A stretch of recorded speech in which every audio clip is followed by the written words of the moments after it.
Uh, Very good evening to all of you, to all the great dignitaries on the dais.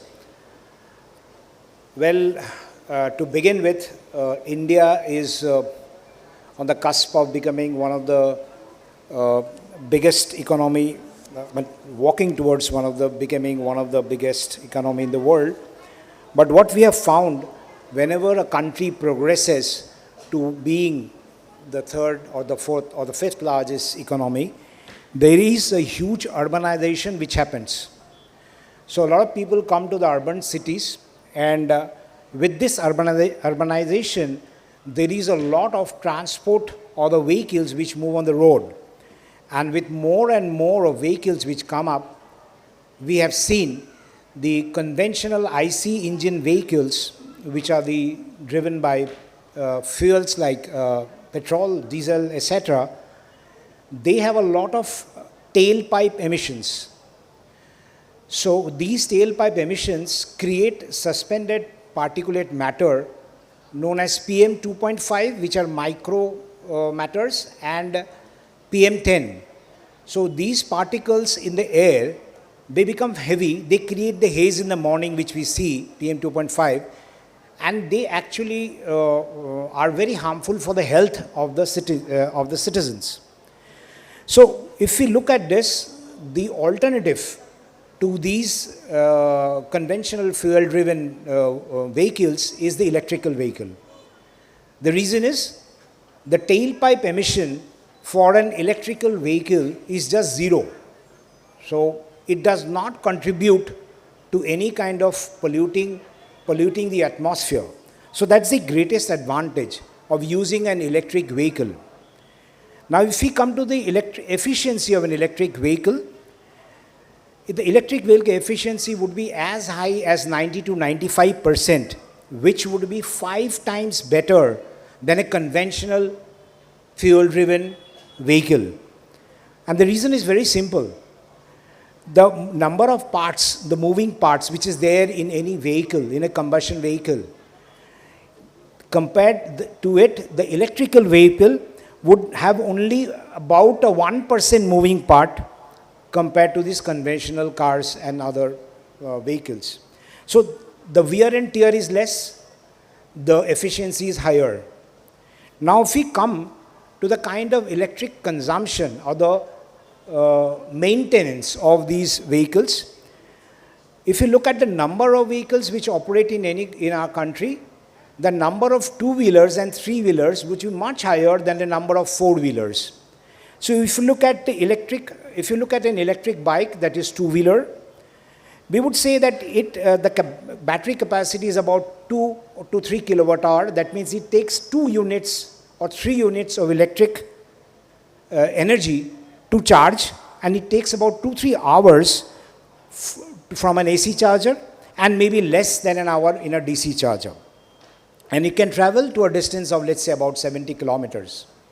Now you come to the public transport.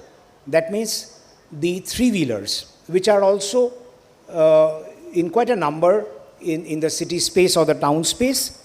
The electric three-wheelers, the e-rickshaws, they are popular, and they consume about something between 3 to 8 units of power, takes about 5 hours to fully charge, and has a driving range of 80 kilometers in one charge. Finally, the electric cars. If you look at an electric car, the four-wheeler, it would take about 14 to 21 units of power to get it fully charged. It may take about 7 to 8 hours to fully charge a machine with an AC charger, and for a DC charger, it will be less than an hour. So, if you look at the maintenance part or the operating cost, I would say rather the operating cost, with EVs, the fuel cost would be about 30 paise per kilometer for two-wheelers, and for cars, it will be about a rupee, which is nothing less than 6 times cheaper than their gasoline counterparts. So that's the statistics. So there is no reason that why there should not be proliferation of electric vehicles which would save the lives of us and give a better life to our future generation, our children, therefore. Now somebody would ask, what about this charging infrastructure? As I told you, that the largest number of population of e-vehicles would be two-wheelers and three-wheelers. If you look at two-wheeler, it's just like your mobile phone. What do you do with your mobile phone? You just have an anxiety that if the mobile gets discharged, so you come in the home in the night and put it to charge, whatever it is, it tops up the charge, in the morning you're ready to go. Similarly, a simple 15 ampere socket is enough for charging the electric cars. So what will happen, the guys who are there in the residential part, whether it's a two-wheeler or four-wheeler, just comes in and puts the car or the two-wheeler on charge. Maybe it is 50% already charged, the other 50% will get charged by the night time and it will be ready. So if you look at the charge for a four-wheeler, the range of any four-wheeler with one charge would be around 100 to 120 kilometers.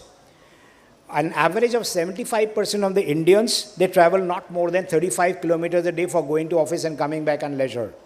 So one charge will ensure him 3 days of seamless travel. So there is no need of having any anxiety. And further, with all this, I would like to say that the creation of electrical infrastructure, we are there to create the electrical infrastructure for the charging stations. We have already created 4 charging stations, 3 at our own CSC house and 3 under the 3 flyovers. And we have provided power to 10 number bus depots for West Bengal Transport Corporation, which supplies 25 supply points. And we are working with ESL to set up charging, for them to set up charging stations and for us to provide the electrical infrastructure needed to charge that. Today, Calcutta would have 80 electric buses, tomorrow slated to have 1,000. I think we will be there to provide the charge for all that. Thank you very much.